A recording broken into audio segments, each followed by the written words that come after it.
Olá, você que acompanha o meu canal.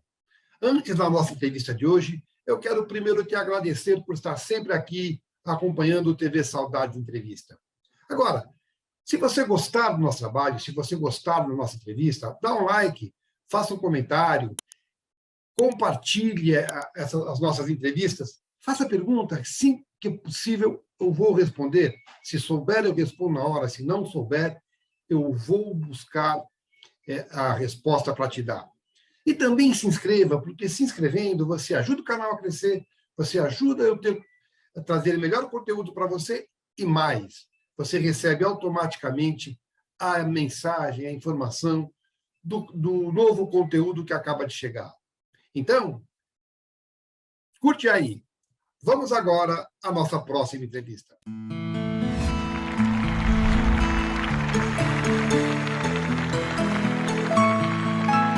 Olá, apaixonado por TV. Quero sempre te agradecer estar aqui com a gente, acompanhando nosso trabalho. Hoje estou muito feliz que recebo um grande artista brasileiro, ator, poeta, cantador, tocador. Quem vai conversar comigo hoje é o querido ator Jackson Antunes. Jackson, muito obrigado por você ter aceitado nosso convite. Chamo de Jackson ou de Joaquim? Fique à vontade. Joaquim, você viaja um pouquinho no tempo e me faz lembrar de Naúba, me faz lembrar dos meus tios, minha mãe, Dona Maria, me chamando de Joaquim, meus irmãos, e o Jackson também me traz boas recordações, que eu me lembro das peças Léo Couto e Robertinho, foi de uma peça que Léo Couto e Robertinho que eu tirei o nome Jackson. Então, os dois nomes são muito bem-vindos. Jackson, que é teu nome artístico, e você escolheu Jackson por quê, Jackson?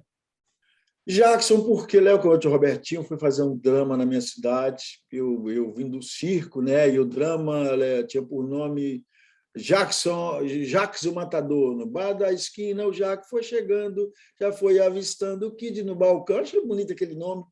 Achei bonito, combinei com o dono do circo. Ele falou: fica até mais interessante do que Joaquim, né? E mal sabia eu que um dia Joaquim ia virar moda. Hoje é o nome queridíssimo, né? Mas Jackson Antunes deu muito certo, né? Graças a Deus. Eu acho que era do desejo divino que Jackson, né, ficasse ali do lado de Joaquim para poder ampará-lo, né? Jackson, muito caipira, precisava de uma proteção mais forte. Aí você falou na tua cidade, é Janaúba, Minas Gerais. Janaúba, norte das Minas Gerais, fica próximo a Montes Claros, também ali divisa com Vitória da Conquista, Bahia. Nós somos considerados baianeiros, né? Porque nós somos meio mineiros e meio baianos. Que legal. Esse Brasil é maravilhoso, né, Jackson? É lindo, é lindo, é lindo. Eu sempre gosto de começar as entrevistas, Jackson, pelo começo. Quando é que o pequeno Quinzinho se interessou por esse universo artístico? Quando você decidiu que seria artista? E qual a tua formação? Como é que você se formou? Você estudou? Foi hora de voo? Conta esse comecinho para a gente. Hora de voo, eu sempre fui muito encantado com o encanto das pessoas. Na minha cidade, vez por outra, ia um mascate, que ficava no meio da praça, vendendo as coisas. O famoso Homem da Cobra, ele ficava horas e horas falando, as pessoas em volta. Ele falava: eu vou soltar a cobra. E um desses homens da cobra me contratou para que eu levasse a caixa. E eu sentia aquela caixa sempre vazia, mas na minha cabecinha de criança tinha uma cobra ali enorme. E depois que ele ficou um mês na minha cidade, ele me confessou que não tinha cobra nenhuma. E todos os dias ele convencia as pessoas: vamos lá, que eu estou vendendo aqui, tem não sei o quê, remédio para espinhela caída, para dor de dente, para rim, para o fígado. Vamos comprar que no final eu vou soltar a cobra. Mas não tinha cobra. Então, comecei a me encantar por essa fantástica possibilidade de ilusão maravilhosa, e as pessoas acreditavam mais que havia cobra do que no poder de cura dos remédios daquele homem, mas comprava. Então, eu comecei a ficar encantado com aquilo, né? E na nossa cidade, o contato que a gente tinha com a arte era o circo.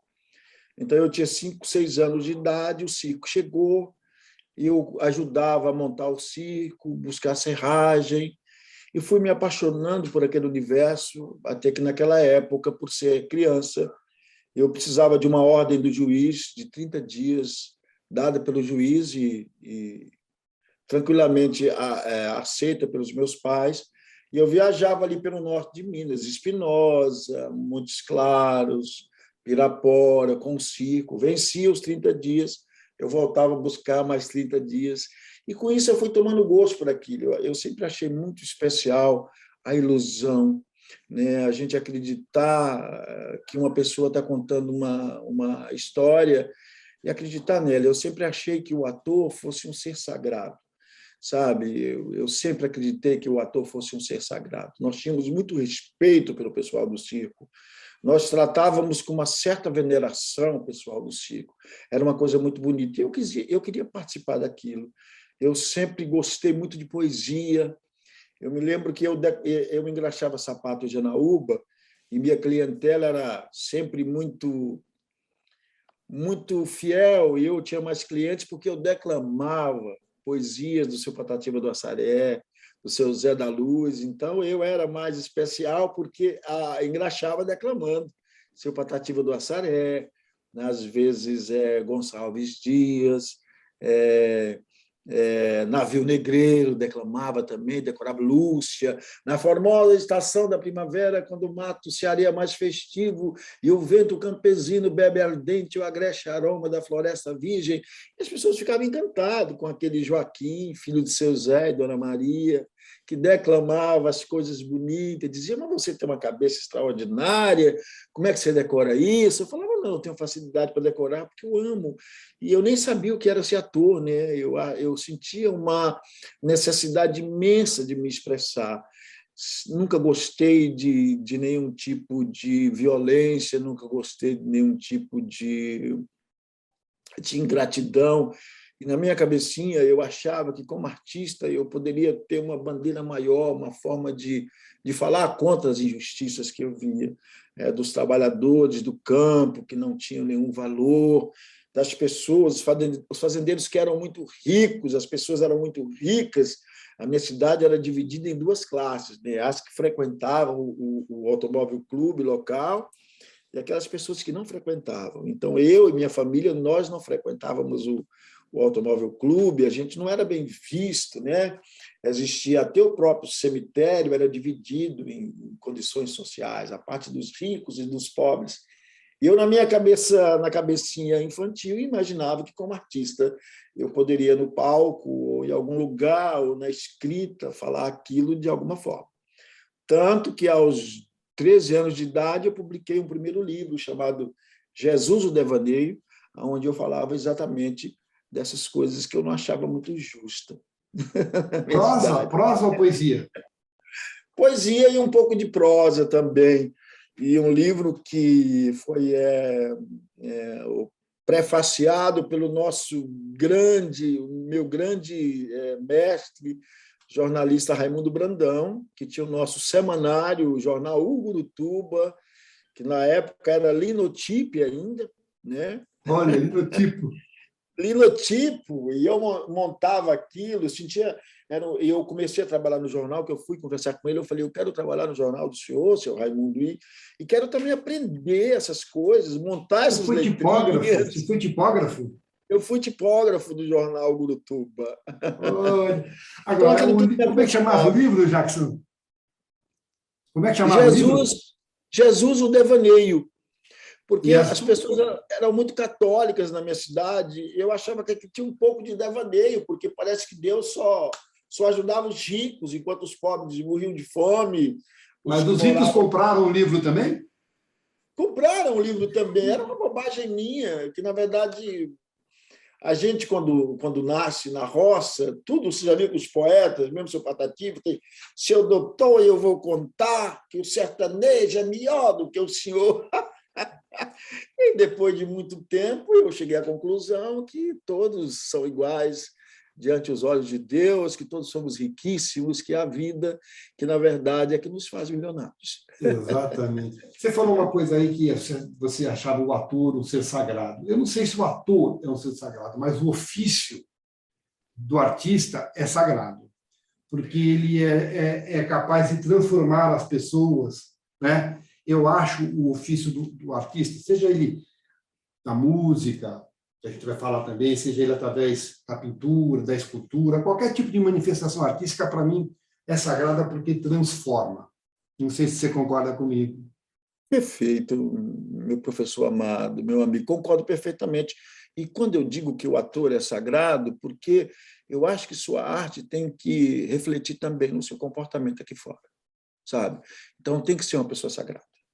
Uma pessoa imbuída de muita inveja, uma pessoa que não tem respeito pelo próximo, uma pessoa que não tem um pensamento positivo com relação à humanidade, com relação ao seu próximo. Se ele não tiver um pouco do sagrado também, eu acho que ele não é merecedor de ser um artista, de, através da sua arte, comunicar com as pessoas. Eu estou falando que eu conheci pessoas muito sagradas, né? Veja bem, quando eu fui para Renascer, eu contracenei com o Grande Otelo. Maravilhoso, Grande Otelo. Nossa, o Grande Otelo, ele fazia o pai da Ritinha. Então, foi um dos caras mais bonitos que eu conheci. Ele tinha 1 metro e pouco de altura, mas era uma coisa tão imensa, tão linda, sabe? Que ele tinha 1,5 metros, mas era grande não apenas no nome, né? Não apenas no nome. É uma coisa extremamente brasileira, extremamente universal, extremamente nobre. Até hoje eu não sei muito bem o que eu senti ao contracenar com Otelo. É isso que eu quero saber. Assim, mas antes de falar um pouco sobre isso, eu queria saber, é admissível que a gente esteja em 2022 e ainda haja briga de classe, racismo, homofobia? É complicado entender isso, né? O artista não entende isso, né, Jackson? Olha, professor, eu tenho uma amiga chamada Iris Gomes da Costa, há 30 anos, e esses dias ela me falou uma coisa, e ela falou assim, meu compadre, deixa eu falar uma coisa com você, nós nos conhecemos há 30 anos, você já reparou algum dia que eu sou preta? Eu falei, não, comadre. Ela falou, eu também nunca reparei que você é branco, tem olho claro. Eu falei, então nós estamos empatados, comadre, não dá mais para hoje. Eu acho que a gente tem que falar, porque é necessário falar, mas eu acho que um dia vai ficar até demodê a gente começar a falar desse assunto, porque eu acho que já era, né? Eu acho que a gente coração, não para falar, mas tem que olhar para o coração, né, Jackson, não para a cor da pele. Olhar para isso, professor. Perfeito, para o coração. Eu olho para o seu coração e é tão simples perceber quando o outro é bom, né? E é tão simples perceber também quando o outro não é tão bom. Eu olho para você, meu compadre, meu amigo querido, novo velho amigo, e sinto tanta sensibilidade. E é isso, eu acho que todas as pessoas que escolhem a arte como seu ofício de vida, né, deveriam voltar mais um pouco para essas coisas, né? Chega, eu fiz ensaios para censores, era tão cruel. Às vezes cortava-se coisas da peça, sabe? Eu já assisti muita coisa com relação à violência, sabe? Na carne, na pele, na cor, sabe? Que eu acho que não dá mais.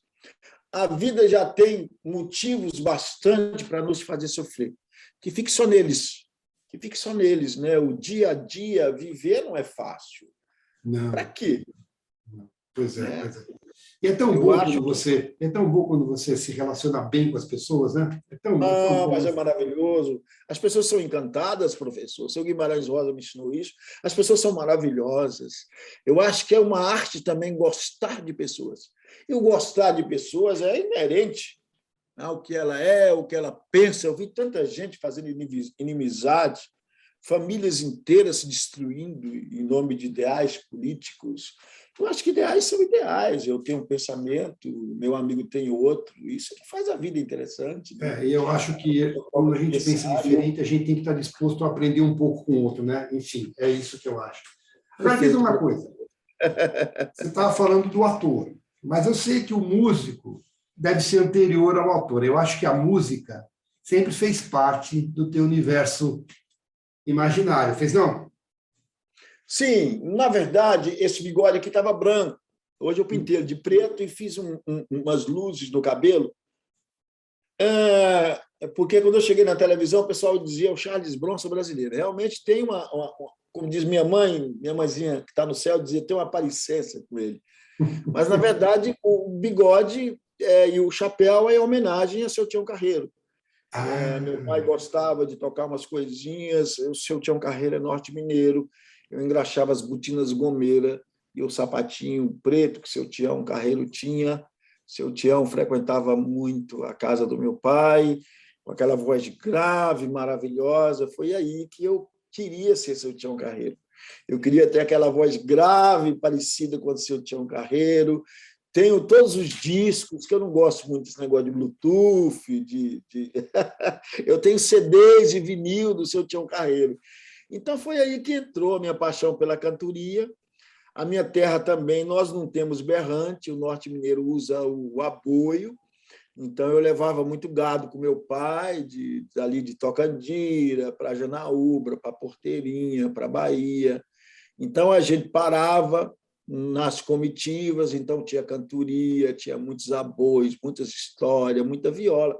E foi aí que eu fui tomando gosto. Isso foi quase uma coisa natural na minha vida. Não sou um grande violeiro, mas faço para o gasto e sempre gostei de usar a cantoria para poder também guardar minhas raízes.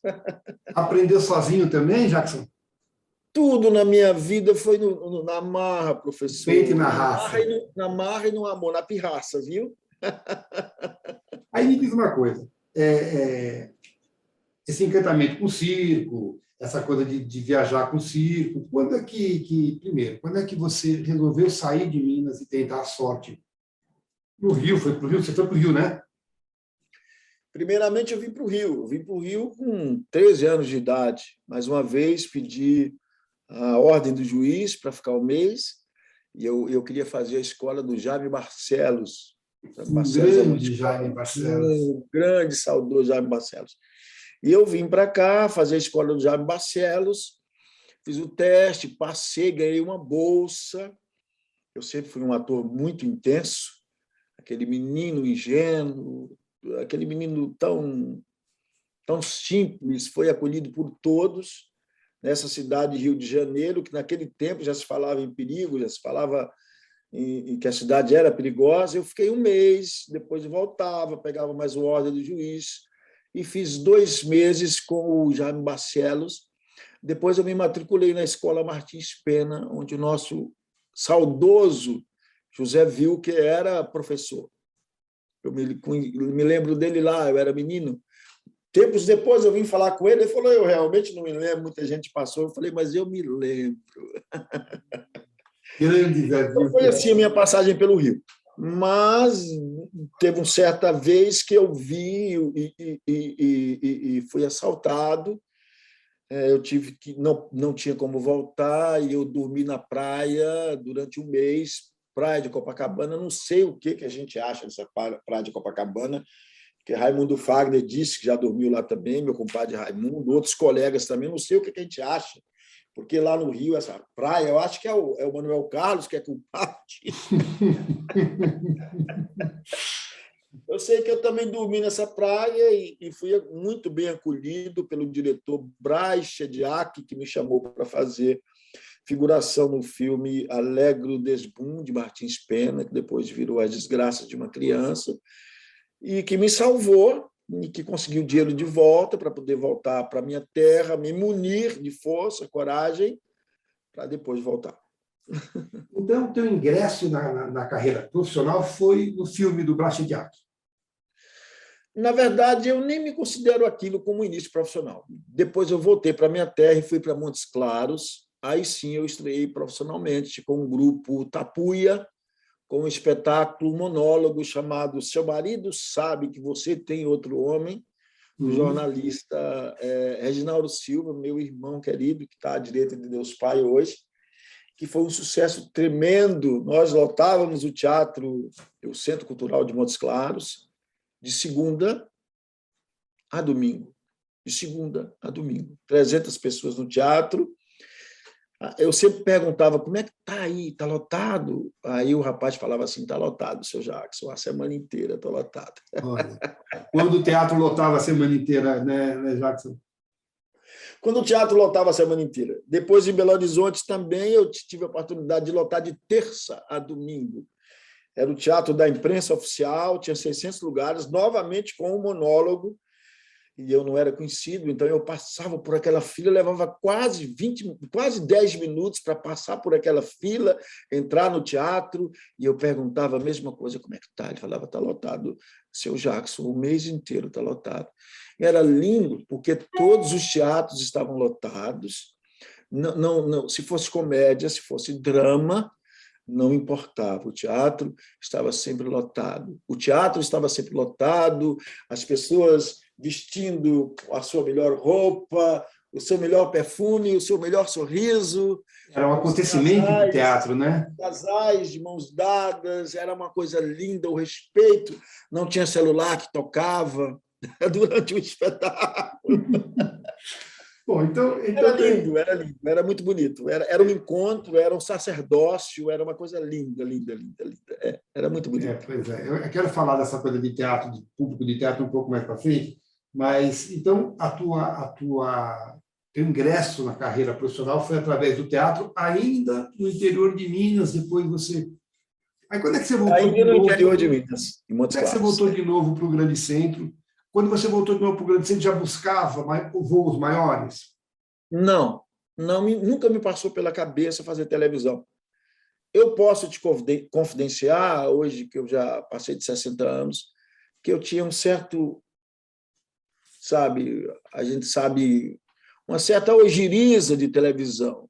E eu falei, eu nunca vou fazer televisão, eu não acho que a gente se completa fazendo televisão. A gente diz, nunca deve dizer, né, dessa água eu não beberei. Então, acabou acontecendo isso, mas de forma muito natural, porque eu estava declamando o Seu Patativa do Assaré na minha cidade, no salão paroquial, que o padre me cedia, 50% ia para a igreja, 50% ficava para mim, e ele me cedia o salão paroquial. Eu estava declamando o Seu Patativa do Assaré, e de repente entrou um moço muito alto, cabeludo, que você está no teatro e quando você já está acostumado a fazer teatro, você está concentrado, mas ao mesmo tempo você está observando tudo que acontece. Se a plateia está inquieta, se alguém bocejou, se as cadeiras estão, sabe, se o espetáculo está agradando ou não, a gente sabe. Com o tempo a gente vai sabendo. Aí entrou aquele moço, assistiu o espetáculo, depois ele se aproximou de mim, disse, nossa, você tem uma potência, você tem uma presença tão bonita em cena. Eu estou aqui dirigindo com Walter Avancini, Grande Sertão Veredas. Você quer fazer? Eu falei, não, eu não gosto de televisão, não. Nem como público você gostava de televisão? Não, nem o seu Rosa. Eu até brinquei com ele, eu falei, olha o que vocês vão fazer com o seu Rosa. Isso eu era um menino, hein? Olha o que vocês vão fazer com o seu Rosa, porque o seu Rosa é sagrado. Vê o que a televisão já faz muita bobagem com nossos autores. Vê o que vocês vão fazer com o seu Rosa. Ele ria. Falou, você pode, moleque, menino, me passar essas poesias desse poeta? Eu mimeografei para ele na época, e o diretor era Luiz Fernando Carvalho, que era, na época, assistente do seu Avancini, e foi lá na minha terra fazer Grande Sertão Veredas, e que eu, com veemência e ignorância, disse, não quero fazer, porque eu não acredito em televisão. E foi um trabalho primoroso, né? Foi um trabalho belíssimo, o que o Tony fez ali com o Riobaldo. E o Tarcísio com o Hermógenes? Tarcísio, nossa, que imenso. Eu me lembro que dessa vez eles ficavam hospedados num hotel ali em Janaúba, eu passei, seu Tarcísio estava, e eu assinei para ele, ele fez assim. Todo na porta do hotel, as pessoas vinham tirar foto com ele, ele tão carinhoso, a Bruna tão linda, de Adorim, maravilhosa. E o Luiz ficou com aquilo na cabeça. Parece coisa realmente rosiana, porque 28 anos depois, ele me localizou através do Sindicato dos Artistas de Minas Gerais. Damião. Damião. 28 anos depois, ele me chamou para fazer Damião. E sua cabeça já tinha mudado? Eu tava em Belo Horizonte. Mas sua cabeça em relação à TV já tinha mudado? Não. Não. Não tinha mudado. Não tinha mudado. Quando ele falou, foi Maria Carmen Barbosa, fez o teste comigo, eu fiz o teste, meu teste eu fiz exatamente para não passar. Eu peguei poesias, eu falei, esse pessoal de televisão é muito raso. Então, peguei um texto de Seu Rosa, profundíssimo, peguei um texto mais complicado de Seu Rosa, as primeiras histórias. Peguei umas poesias do Seu Patativa do Assaré, Zé da Luz, fiz o teste tudo em poesia. Só que eu fui muito feliz, porque eu levei um chapéu diferente, levei um figurino diferente, e a câmera era travada assim, e eu saía de quadro com um chapéu e mandava um texto. Saía do quadro e mandava um texto do Seu Rosa, do Plínio Marcos. E, simplesmente, quando o teste chegou, o Luiz Fernando Carvalho e seu Benedito disse que choraram, feito crianças. O resultado disso foi um telefonema da Maria Carmen Barbosa dizendo: olha, venha ao Rio que o Luiz quer falar com você. Eu falei, mas para fazer o quê? Ela disse, para fazer um papel da sua vida. Com muita relutância. Veja bem, que eu ainda fiquei resistindo, que eu não atendia mais os telefones da Maria Carmen. Eu falei, eu não vou fazer televisão, eu vou ficar vazio, como todos os grandes atores que eu vejo, que começam a fazer televisão e fica vazio, eu não vou fazer. Ela estava quase desistindo de mim, mas aí eu devo a ela ela mandou, naquela época era a mensagem por correio, como é que é o nome, meu compadre? É uma... Telegrama? Carta, não. Telegrama? Telegrama! Mandou um telegrama, pelo amor de Deus, vem amanhã para o Rio. Eu estou mandando para você um check-in. Vá no aeroporto tirar. Eu levei uma sacola que eu pensei que era alguma coisa, o check-in. Chegando lá, eu bati a sacola em cima da mesa e falei, vim buscar o check-in. Ela falou, pois não, mas você não precisa de sacola, não, porque o check-in é a passagem. Mas, nunca tinha viajado de avião.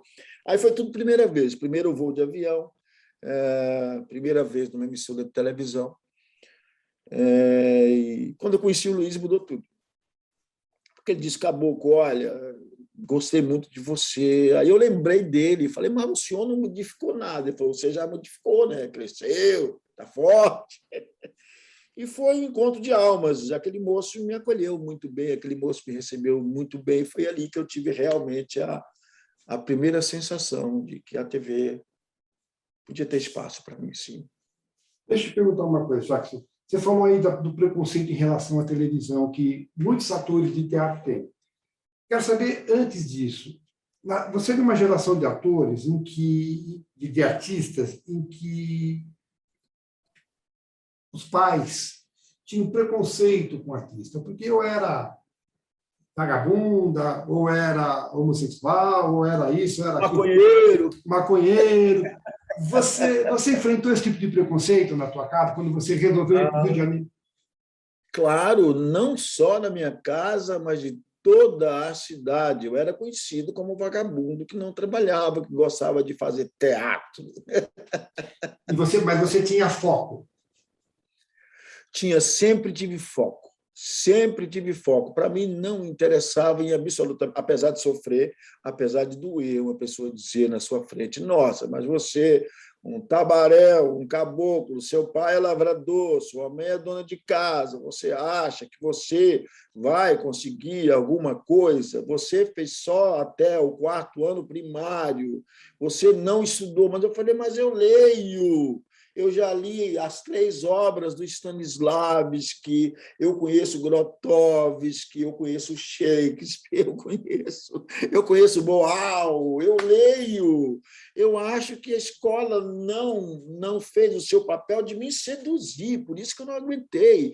A escola não me seduziu. Eu chegava lá e tudo, nada me seduzia. A forma de ensinar, a didática da escola. Então, a biblioteca me era muito mais espetacular e mais extraordinária do que a sala de aula. Então, a biblioteca, sim, era meu espaço onde eu ficava horas, horas, horas e mais horas, e ali eu descobri o mundo.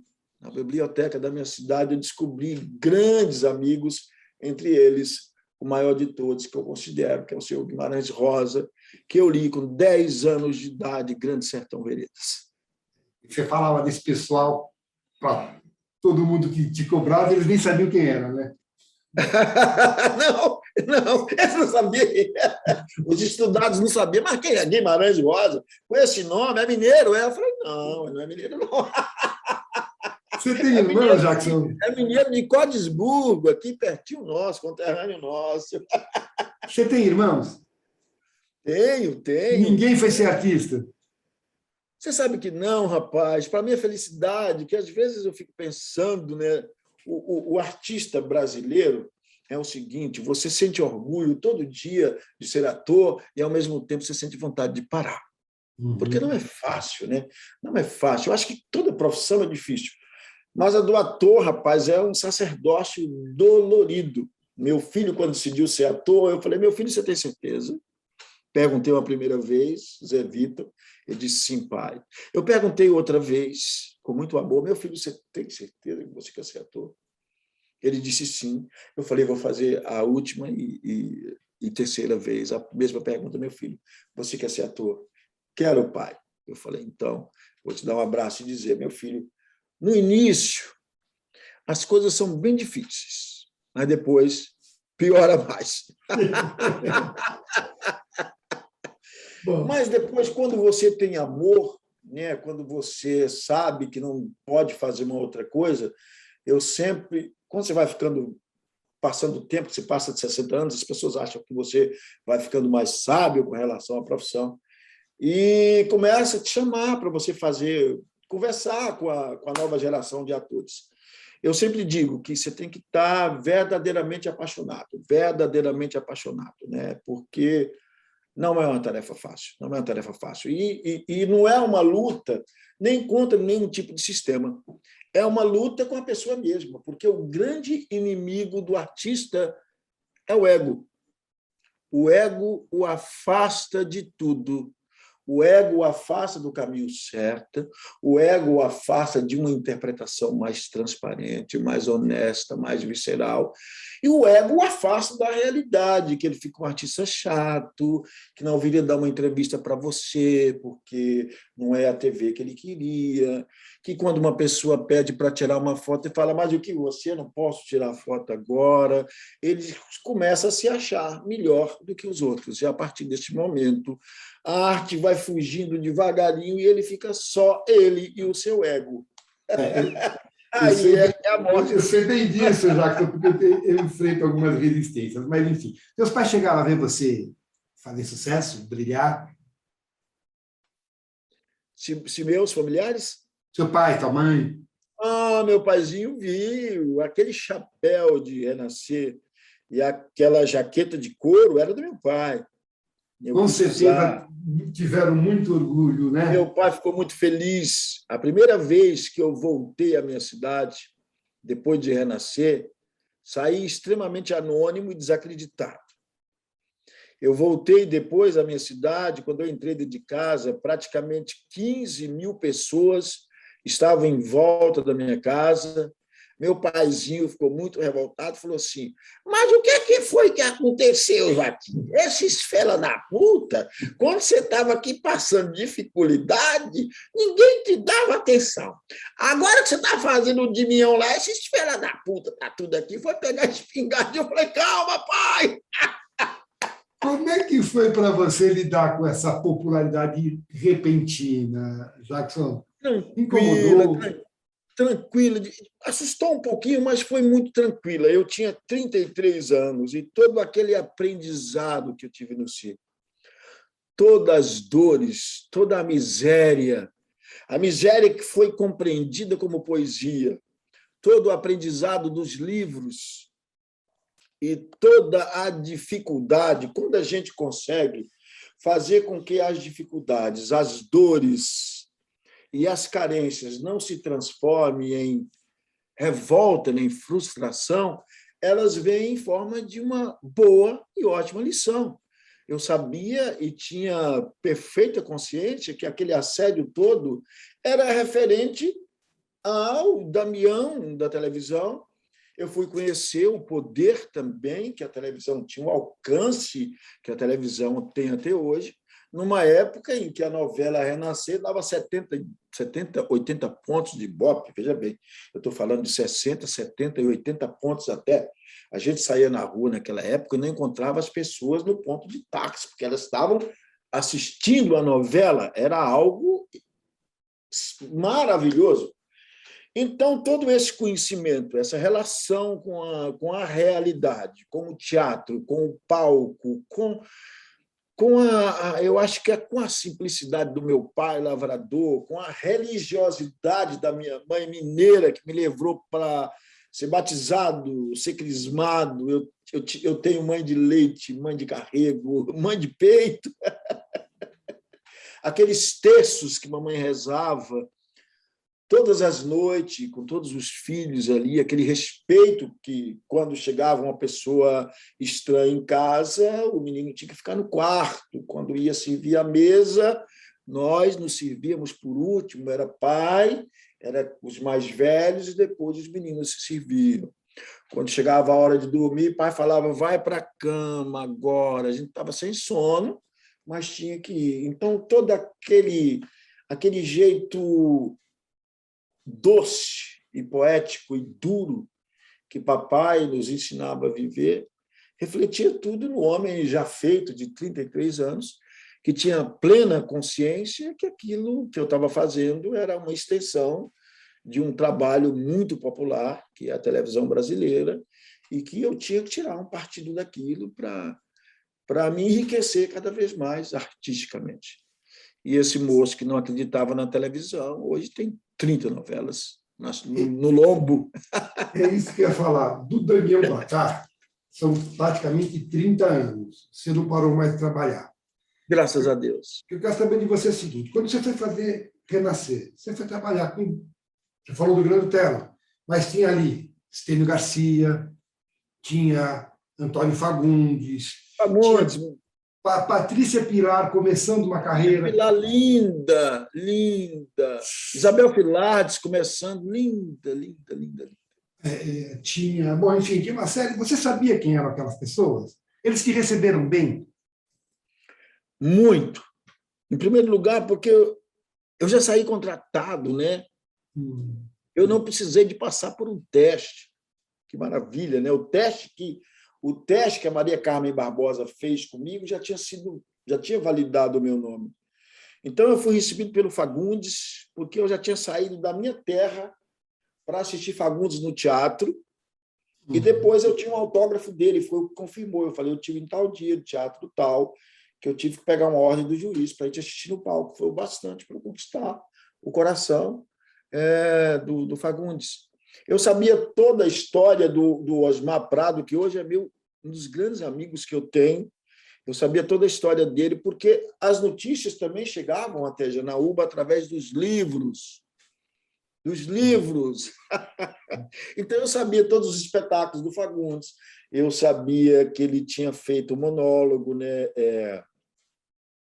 Esqueci agora. Esse time eu já sei, esse time todo mundo sabe, do Carlos Teles. Carlos Queiroz Teles. Cláudio Queiroz Teles, que é sobre... eu vou lembrar já, é um espetáculo monólogo, foi um monólogo que eu fui ver, veja bem, era um monólogo de um cara que era apaixonado pela seleção e a seleção perde a Copa de 70, ele se mata enrolado na bandeira do Brasil. Eu acho que a peça enfim, eu vou lembrar já, Piquenique do Front, não. Eu vou lembrar já, é muita coisa. Então, eu fui muito bem recebido pelo Fagundes, muito bem recebido pelo Osmar, muito bem recebido por todos. E desde a primeira cena ali, eu acho que o meu próprio histórico, a experiência que eu tinha no palco, eu lembro do Carlinhos Araújo, um dos diretores, seu Emílio de Biasi, me dizia, Jackson, É interessante, porque quando eu estou gravando com Fagundes, assim que ele está no quadro, e você, quando é as suas cenas, eu não sinto muita diferença dele para você, da experiência que ele tem com a câmera, da experiência que você tem. Porque nesse inteirinho que eu comecei a querer namorar com a televisão, eu juntei um dinheirinho e comprei uma câmera VHS. E comecei a brincar com essa câmera. Você estranhou a linguagem? Você estranhou a linguagem? Sim, eu queria absorver a linguagem. Eu queria absorver a linguagem do close. Comecei a observar, me filmando, eu comecei a observar que as coisas, às vezes um gesto pequeno ficava grande demais, uma coisa de levantar a sobrancelha assim, ficava grande demais. Então, essa câmera me ajudou muito na contenção dos gestos. Me ajudou muito a passar uma expressividade facial, a ter uma concentração facial, a ter uma expressividade corporal, mas uma coisa muito mais contida. Né? O teatro então, é tudo grande, né? O teatro é tudo imenso, você fala e tudo fala junto. A voz, mas o microfone de lapela está aqui. O microfone de lapela está aqui. Eu dizia assim, eu vim aqui para lhe matar, patrãozinho, mas o senhor foi um homem muito bom para mim. Então, se eu vou fazer diferente, eu vou matar quem me contratou para despachar o senhor. Porque se a gente for pesar na balança, se tem uma pessoa ruim aqui, foi ele que contratou. O senhor me deu de comer, o senhor me deu lugar para ficar, o senhor me deu dignidade, patrãozinho. Então, o senhor vai ter a minha gratidão eterna. Então, aquele microfoninho, quando ia para o ar, era uma coisa imensa. Então, foi um aprendizado. Nesses 30 anos de Globo, foi realmente uma faculdade diária. Né? E ali, então, eu comecei a tomar muito gosto pelo fazer televisão. O Damião foi um grande sucesso. Você diria que ele é o personagem que te... E todo ator tem um personagem... Estamos falando de 30 anos, a gente sabe que o público se renova. Mas você diria que o Damião é aquele personagem que todo mundo identifica? Jackson, Antunes, Damião. Ou tem outros? Porque eu lembro de um, eu não lembro o nome dele, que é aquele que batia na Lília Cabral, que foi maravilhoso. Maravilhoso. Que vai voltar agora, não vale a pena ver de novo. O Léo, a Favorita. A Favorita. Léo! Leonardo! O que esse velho quer agora, hein? Seu bebe. Moleque atrevido, imbecil. O que é que você pensa que é? Qual é, seu Coppola? O que foi dessa vez, hein? O que é que você tinha que vender o telescópio da Catarina? Eu não lhe devo satisfação da minha vida, eu já disse pro senhor. Isso não tem nada a ver com sua vida. Levanta daí. Para com isso, seu Coppola. Vai cuidando de sua vida. Levanta daí, eu já disse. O que o velhote vai fazer? Vai me bater? Eu estou com muita raiva de você.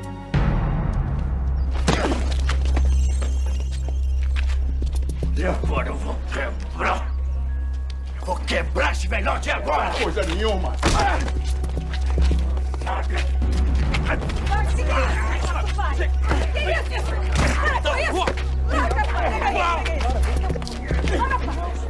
isso? Para com isso! Que isso, pai? Tá louco? Pelo amor de Deus, para com isso, pai! Você é maldito de viver com meu pai! Eu capaz de eu vou matar você! Para, Loura! Eu tava quieto no meu canto! Foi esse velho mofado veio mexer comigo! O quê? O que você falou dele? O que você falou do meu pai? Seu você não pode dar raiva! Eu lembro do Damião, claro. Eu sempre fui espectador de novela. Mas esse é muito forte também. Esse é muito forte. A gente pegou um tema digno de discussão, né? O cara cometia os dois piores tipos de violência: violência doméstica e violência da bebida. Consigo mesmo, né? Consigo mesmo. Veja bem, eu sei que na época o personagem, minha parceira Lília, maravilhosa, caiu em 25% as agressões domésticas. Tinha filha também, o papel da filha era importante. O papel da filha, e veja bem, a filha era uma querida que hoje explodiu, era a filha do João Falcão. Que hoje Clarice Falcão. Clarice Falcão, aquela menininha linda. Hoje faz comédia. linda, faz tudo, canta maravilhoso, linda, linda, linda. Era uma criança na época. Foi um personagem maravilhoso, você fez muito bem. E a Lília... Meu amigo, eu me entreguei. Eu sou contrário a essa coisa de defender vilão, sabe? Eu tenho alguns colegas e respeito isso, mas no meu caso isso não funciona. Defender vilão. Eu não gosto muito dessa coisa de humanizar vilão, não. Eu faço na tora mesmo. Não tem que humanizar vilão, não. Vilão tem que levar pau. Vilão tem que ser duro, tem que ser feio, tem que ser antipático, tem que causar fúria nas pessoas, tem que causar raiva nas pessoas, que é através dessa raiva que nos levará à reflexão. Muita gente dizia, eu tenho uma raiva do senhor, tenho raiva desse Léo, porque eu tenho um tio que fazia a mesma coisa. Eu tenho raiva desse Léo, porque eu tenho um vizinho que bate na mulher. Então, ele se referia, porque a intenção dos diretores da novela, dos criadores da novela, era que eu fosse um cara fortinho, à la Roberto De Niro, bracinho, sabe? Para que eles tivessem algum encanto como macho, como homem. Eu não via encanto nenhum naquele cara. João Emanuel, né? Belíssimo João Emanuel Carneiro, né? Belíssimo, maravilhoso. Seu Ricardo Ótimo na direção. Então, eu fui ao contrário, eu fiquei com 130 quilos para fazer aquele personagem. Essa engordou, é verdade. Para fazer aquele personagem. Então, me diz uma coisa, foi teu único vilão? Ou foi teu principal vilão? Eu acho que foi um dos principais. Porque podem vir personagens tratando desse assunto, mas eu tenho certeza que nenhum vai ser tão forte como o Léo. Aquele foi muito forte mesmo. Corpo e alma, mas me entreguei mesmo. Chegava em casa moído, porque não tinha cena tranquila. Chegava em casa acabado. Então, agora eu quero falar de composição com você, já que você me deu essa deixa, eu quero falar de composição com você. Como é que o Jackson Antunes, ator, compõe? Ele compõe de dentro para fora ou de fora para dentro? Você disse que engordou. Isso é compor de fora para dentro. Exato. Ou depende da situação, cada caso é um caso. Como é que é o teu processo, Jackson? Olha, ao receber o perfil do personagem, eu acho que tudo começa pela forma física. Um personagem, para mim, é definido pela forma física.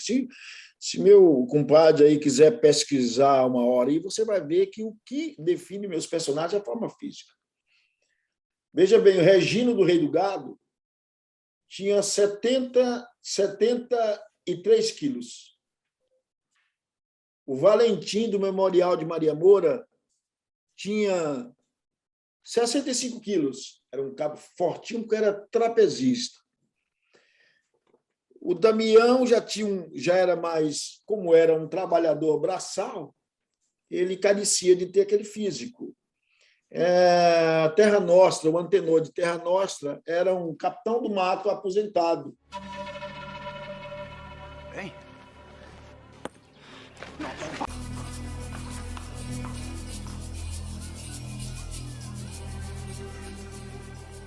É ele. É ele mesmo. E deve saber da Naná. Então, eu já estou acho que com 100 quilos. Era um capitão do mato, meio aposentado, meio descansado, que o patrão dispensou. Então, eu falei, esse cabra está com 100 quilos. Depois que ele deixou de fazer seu ofício, caiu ali no arroz com feijão, dormindo na tarde, tomando uma cachaçinha, ele tem 100 quilos. E depois eu crio os propósitos desse personagem, que é tudo de dentro para fora.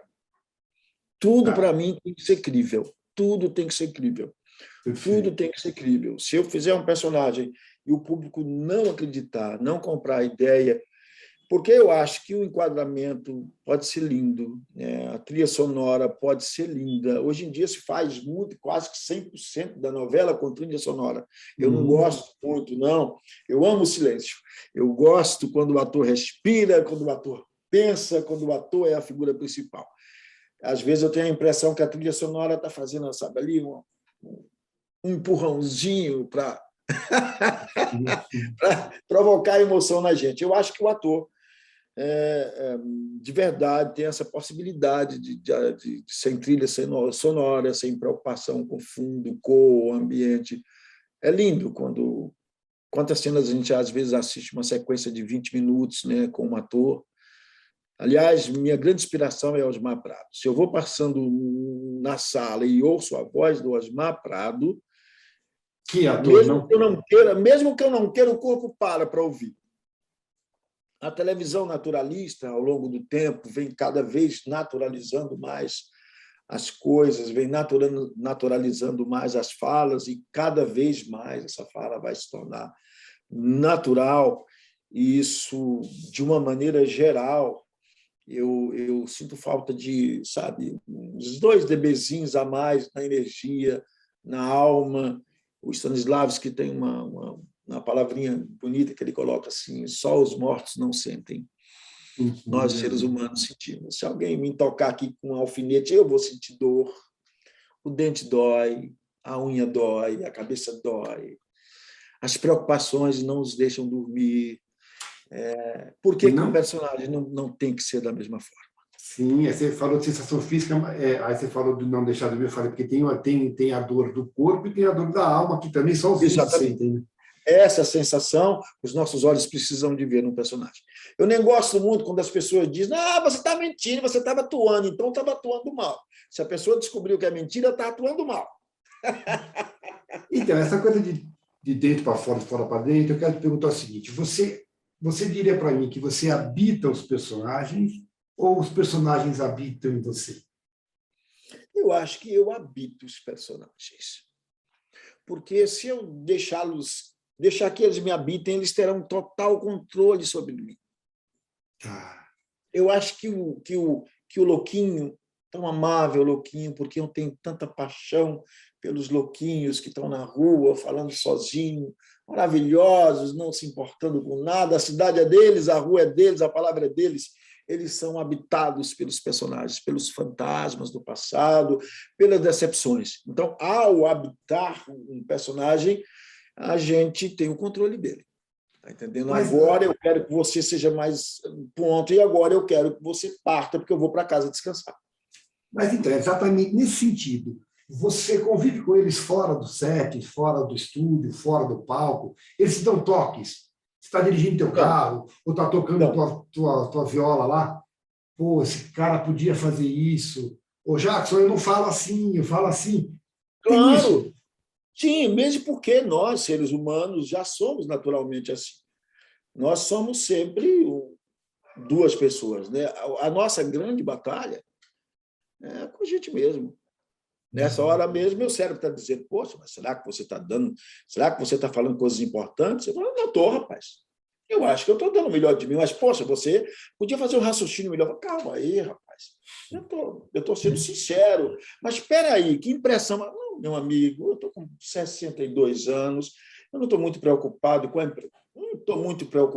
impressão que vão ter de mim, eu estou preocupado com a sinceridade que as pessoas vão sentir. Não, mas, está vendo? É uma eterna luta. Eu estou o tempo inteiro comigo. O tempo inteiro eu estou comigo. Veja bem, eu vou mais adiante. O que provoca crises de ansiedade, que o caboclo vai no psiquiatra, no psicólogo, ele diz: você não tem nada, é exatamente essa luta pessoal que a gente tem com a cabeça da gente. A nossa santinha Madre Teresa de Calcutá dizia que a mente é a casa da doida. O apóstolo São Paulo dizia: Deus, me ajude. Pensamentos bons que eu quero ter, eles fogem. Pensamento mal que eu não quero ter, está me perturbando, Senhor.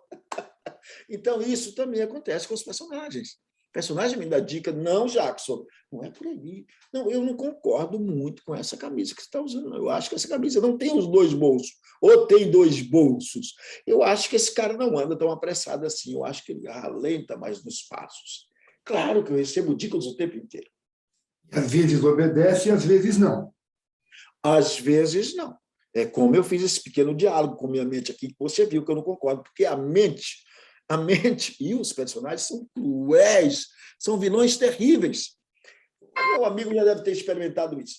A gente sai na rua, acontece 1000 coisas boas com a gente. Você vem para casa, está chegando perto de casa, dá seta para a esquerda, vem um cachorro do lado lá, passando, quase bate em você, aponta o dedo e te xinga. Você chega em casa, aí você foi no banco, sua conta está legal, você encontrou com amigos, você reviu parentes, pessoas do passado. A primeira coisa que você vai contar, como é que foi esse dia? Uma merda! Não, que eu estava chegando em casa, um filho da puta de um cara me fechou. Então, essa mente é uma vilãzinha danada. Para pegar peças, né? Pegar peças na gente, você olha um dedo, tem uma manchinha, a mente já diz, nossa, tem que ir no ético, isso pode ser um negócio mais sério. Não, rapaz, isso aqui é só uma manchinha, calma aí. A mente é uma vilãzinha danada que a gente tem que tratar com muito amor, porque ela sempre vence. A mente mente, né? A mente mente. Perfeito. Deixa eu te perguntar. Nesse sentido, você fala de habitar o personagem, Isso tudo que eu te contei, eu não entendo nada de psicologia, mas foi um estudo de relacionar com as pessoas, de conhecer o outro, que tudo isso eu uso na construção de um personagem incrível, verdadeiro, e que as pessoas vão acreditar que é aquele personagem de verdade, que é de verdade. E como é que funciona, Jackson? Você precisa de chegar mais cedo no teatro, chegar mais cedo no estúdio? Você precisa se concentrar para o personagem, para poder entrar no personagem? Ali até fala o personagem ou a personagem. Tanto faz, a personagem ou o personagem. Você precisa se concentrar. E outra, na hora de que acaba o trabalho, o que eu quero saber é o seguinte, basta vestir o figurino e tirar o figurino para o personagem vir embora, ou precisa de um tempo de concentração, um tempo de desconcentração para voltar a ser o Jackson? Você entendeu a pergunta? Entendi perfeitamente. Não, é o seguinte, às vezes, quando o personagem é bastante intenso, você tem que estar muito preparado fisicamente, né? Porque o grito é do personagem, mas é o seu corpo que está fazendo isso. Então, o gesto, a tensão corporal acaba te doendo tudo, né? Então, depois, nada melhor do que o bom relaxamento, mas, às vezes, se tratando, no caso específico do Léo, e no meu caso, que faço muitos vilões, eu tenho que ter uma preparação psicológica pessoal muito grande para não deixar aquilo me adoecer, não deixar aquilo fazer com que eu faça uma cena que não atinja, né, o ponto. Mas, resumindo, sabe quem passa no Enem? É aquele aluno que melhor se preparou. É verdade. A vida não permite muito. Eu sou muito improvisador, eu sou um ator muito improvisador, mas eu, para isso, estudo muito. Quando você conhece o personagem a fundo, quando o texto está não memorizado, não decorado, mas memorizado, introjetado, você pode brincar com o personagem, mas o mais importante disso tudo é o deverzinho de casa. E você é um ator que tem restrição? Você tem alguma coisa que você não faria? Você falou que não gosta de humanizar o vilão, mas isso não é não fazer o vilão. Alguma coisa que você não faria? Olha, depois que eu fiz A Festa da Menina Morta, eu até pensava, depois que eu fiz o filme A Festa da Menina Morta, do Matheus Nastergalli. Ensinando essa música errada para as menininhas, né?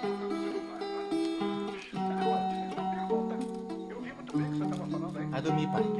Vai dormir que amanhã é cedo. Não consigo dormir uma hora dessa, nada. Você tá dormindo já?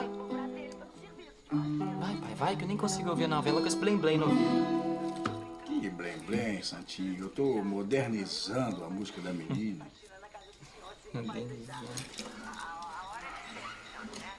É. Parece que hoje não vem mais ninguém aqui. Não vem mesmo, não. Foi eu quem pediu pra todo mundo recolher. Amanhã é data importante, pai. São 20 anos de Menina Morta. Amanhã é de dar tudo muito bem, eu não quero estar cansado para as revelações. Eu vou procurar descansar, que eu tenho que acordar amanhã logo cedo para matar o porco, cuidar dos espetos. As meninas vêm cantar mesmo, né, Santinho? Tem, mas só depois do horário das bênçãos e dos presentes da queimada. Pensei na mãe hoje. Sempre penso no dia da menina. Queria lembrar dela. Agora não sei onde eu coloquei a música da menina. Estava aqui agora mesmo na minha frente. e que eu vivi, fazia uma cena que praticamente era marido e mulher, com Daniel Oliveira, né? Uma cena que, ao ser exibida em Cannes, metade do cinema saiu, achou aquela cena do incesto, metade do público em Cannes, do filme exibido lá, saiu e achou aquilo. O Matheus, em Cannes, foi comparado a Truffaut.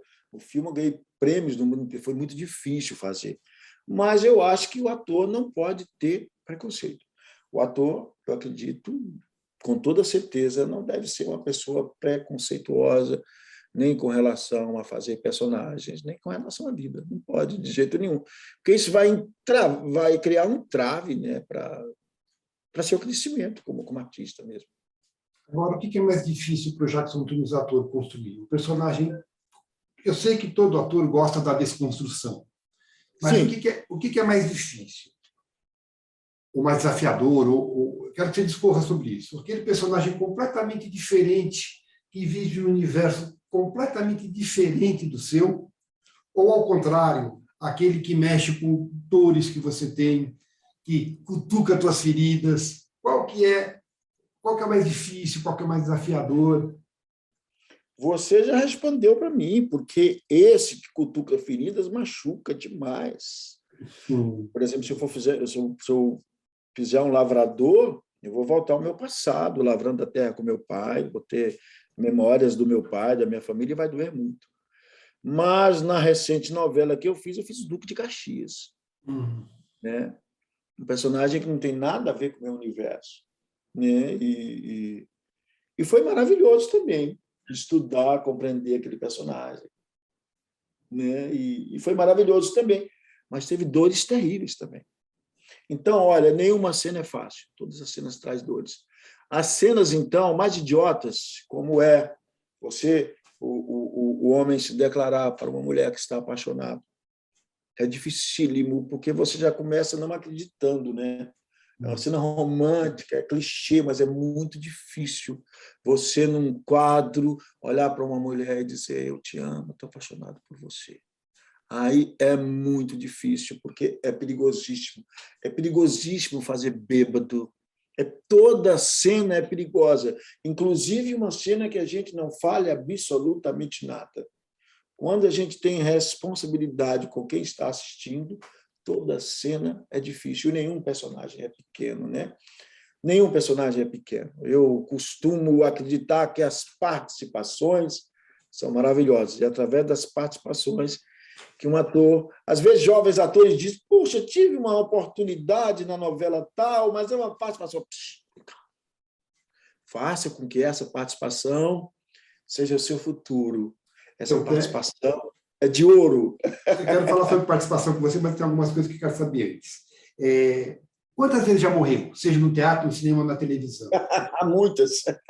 Dezenas. Adoro morrer. É fácil morrer ou é uma... maravilhoso morrer. É maravilhoso morrer, porque eu acho que a arte aí também é a transgressão da arte, né? A gente dá uma banana para a morte. Já morri umas 40 vezes, estou vivo. Né? Toma, morte aqui para você. Somos imortais. É maravilhoso. Matou mais do que morreu, não? Eu acho que eu fiz a mesma coisa. Matei tanto quanto. Quando eu vou jogar futebol, eu geralmente jogo com a camisa 30, número 30. 30 mortes nas costas. Ô, Jackson, você já interpretou algum personagem que tenha insistido? Algum personagem real? Já, eu interpretei. Fala, pode ir. No cinema, interpretei Getúlio, interpretei o Café Filho, o vice-presidente Café Filho. É claro que é um recorte da vida. É um recorte. Mas é mais responsabilidade interpretar quem já viveu? Quem sim, veja bem, quando eu fui fazer um discurso no Palácio do Governo aqui, a diretora de arte chegou perto de mim e falou assim, eu ia começar o discurso, câmera aberta, figuração preparada, ela chegou e falou assim: toma essa caneta aqui, essa caneta foi usada pelo Café Filho, foi o suficiente para eu precisar de 10 minutos para me recompor. Porque aquilo, naquele ambiente, o Café Filho realmente fez aquele discurso. E era um discurso que era um divisor de águas naquele momento.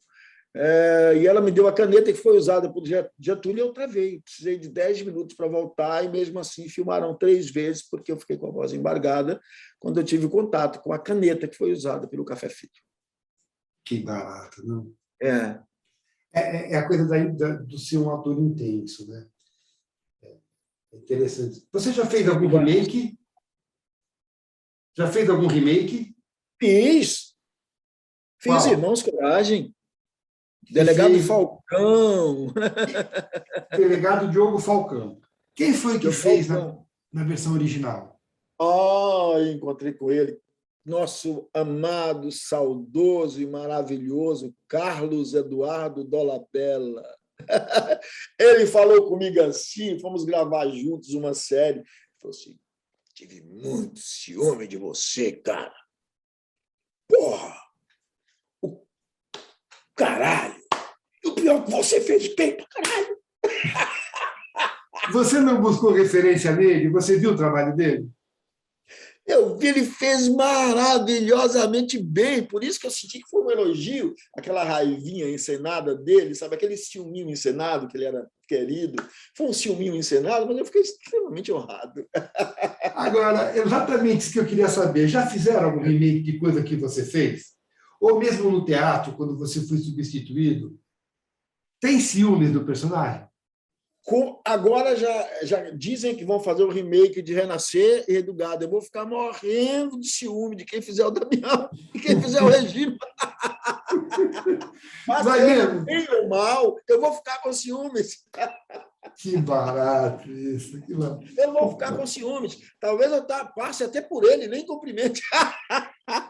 E se ele te pedir dica? Jackson, eu vou dar um abraço nele e vou dar todas as dicas com todo o amor. Bom, o Jackson, o ator convive com o personagem durante muito tempo. Quer dizer, o trabalho sempre dura muito tempo. No teatro, você tem 2 meses de ensaio, você tem toda a temporada. Na televisão, quando faz uma novela inteira, são 10 meses. No cinema, são vários meses também. A pergunta é, quando acaba um trabalho, qual é a sensação de luto, de alívio, de vazio? Tudo isso junto. Luto, tristeza, vazio, saudade. Na minha última cena do Rei do... o pessoal foi embora, eu falei, tudo bem, depois eu vou lá trocar o figurino. Eu fui de carro, era próximo aqui ao Rio de Janeiro, e fui com o figurino. E antes Só que eu não fui para a emissora no mesmo dia, eu vim para casa com o figurino. E na noite que nós gravamos isso, naquele tempo, se editava cenas muito rapidamente, que era a morte do Regino, eu fui devolver o figurino e já tinha ido para o ar a cena da morte do Regino, e eu saí com o figurino na rua, as pessoas me davam os pêsames.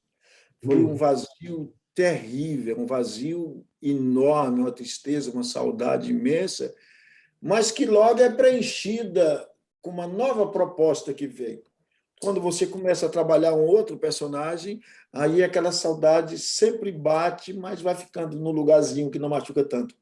Mas a primeira sensação é de tristeza, de ausência, de vazio. Eu te diria que é uma sensação de morte, porque você ficou habitando aquele ser, e aquele ser te habitando durante 1 ano, meses, a sensação é de abandono total e absoluto. E quando um personagem que nem o Léo, dá um alívio assim ao mesmo tempo? Um alívio e um pesar também. Porque mesmo aquele homem rude, duro, terrível, arrogante, violento... Ele foi bom para você. Está compondo umas partes do ser humano, né? E ele foi bom para você, né? Ele foi muito bom para mim. Aliás, depois do Léo, eu recebi um aumento de salário, entendeu? Graças ao Léo. E aí, Jackson, você falou, eles ficam num canto muito especial. Você guarda alguma coisa dos personagens? Para onde que eles vão? Todos os chapéus dos meus personagens estão comigo e sempre eu tenho um detalhe do personagem. Eu fiz uma participação de 6 capítulos, uma participação afetuosíssima a convite do seu Benedito e do netinho dele, o Bruno, e eu fiquei com a Butina. Não é fácil, viu? Só depois de muito tempo de casa, respeito, carinho, para você levar alguma coisa do personagem. Eu fiquei com a Bota. E qual personagem? Todos os personagens eu levo um souvenirzinho, uma lembrança. Você falou que você tem facilidade para decorar. Hoje nem tanto mais, viu? Agora, tempo é. Você gosta de se ver em cena? Você se olha com os olhos de generosidade ou da severidade? Eu olho com muita tranquilidade, porque eu acredito nos meus personagens. Meus personagens enganam até a mim. Sou um cara crítico, mas sou virginiano, terrível, né? Você vê que eu já tive rancho de televisão, mas eu acredito nos meus personagens. Eu acho que com tanto tempo fazendo, eu tiro, às vezes, 1 hora do meu dia, quase sempre, eu tiro 1 hora do meu dia, às vezes 2, para estudar. Eu acho que... Minha mãe era maravilhosa, né? Minha mãe não sabia ler nem escrever, mas ela dizia, meu filho, olha, estude, meu filho, estude. Você já não quis estudar, deu uma tristeza para a gente, parou no 4º ano primário. Agora estude, meu filho. E pai dizia, escola, meu filho. Não, eu sei que você não gosta, mas estude. Então, eu tiro 2 horas do meu dia, 1 hora, às vezes, para estudar sentimentos, proporção de sentimentos. Eu brinco comigo dizendo que eu não sou um ator, não sou um ator dramático, eu sou um ator das 5 marchas. Eu gosto de passar marcha, sabe? Eu gosto da fluência de uma cena, quando você está numa emoção, você sobe para outra, você sobe o tom, sabe? Eu gosto de brincar com esses níveis de emoção e chegar a extremos, depois descer e chegar ao sussurro. Isso é maravilhoso. Isso é uma brincadeira de criança e os caras nos pagam, às vezes, bem, para a gente exercer essa brincadeira de criança. Isso é maravilhoso. Agora, você teria problema em pedir? Hoje em dia você não precisa, graças a Deus, que convites não faltam, mas você pediria trabalho? Estou aí, estou na área, estou precisando trabalhar. Pediria? Claro, por que não? Nós temos um país que tem 36 milhões de pessoas que vivem com um salário mínimo. Nós temos no Brasil 250 mil atores desempregados, atores maravilhosos. As empresas, hoje em dia, chegaram à conclusão que não devem mais manter um cast sob contratado. Mesmo que os que estão contratados, durante pouco tempo, as emissoras vão trabalhar por obra, assim como os times de futebol contratam seus atletas por um período.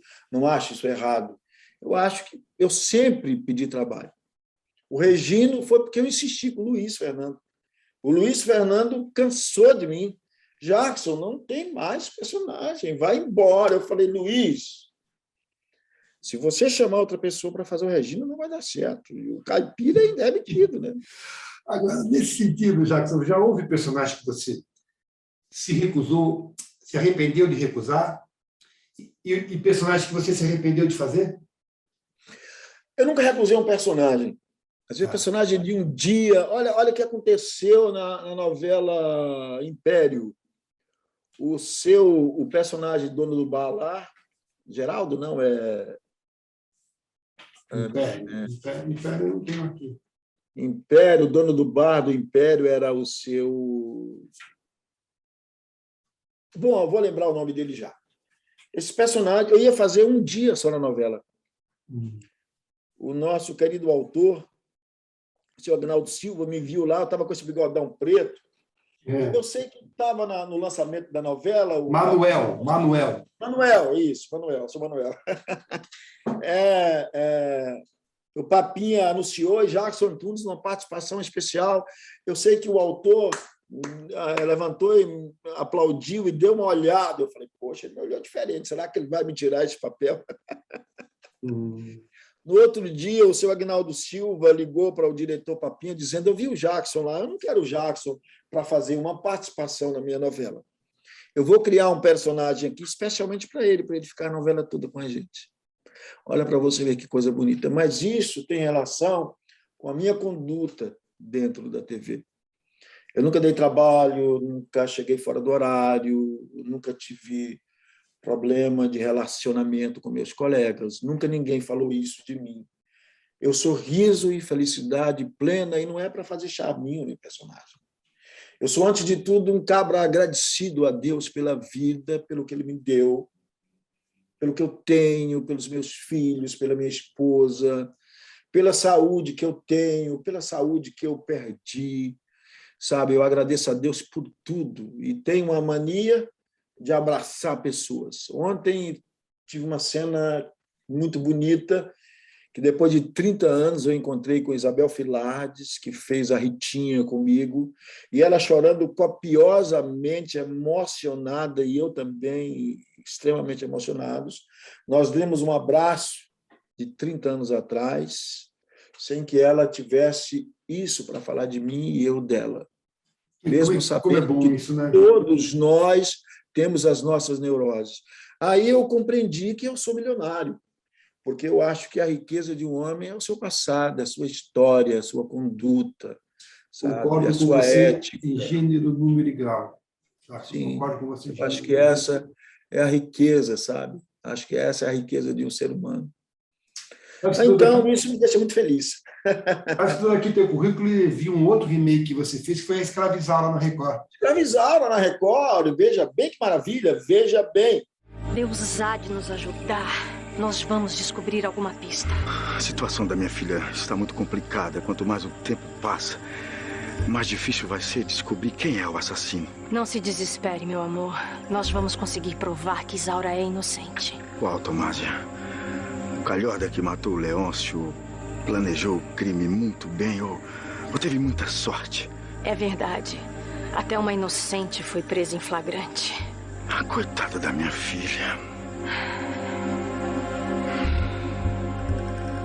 Eu tinha saído da Globo e logo depois o seu Erval Rossano, nosso saudoso Erval, meu irmão, grande diretor, meu afinador de viola, ele que afinava minhas violas, um ouvido maravilhoso.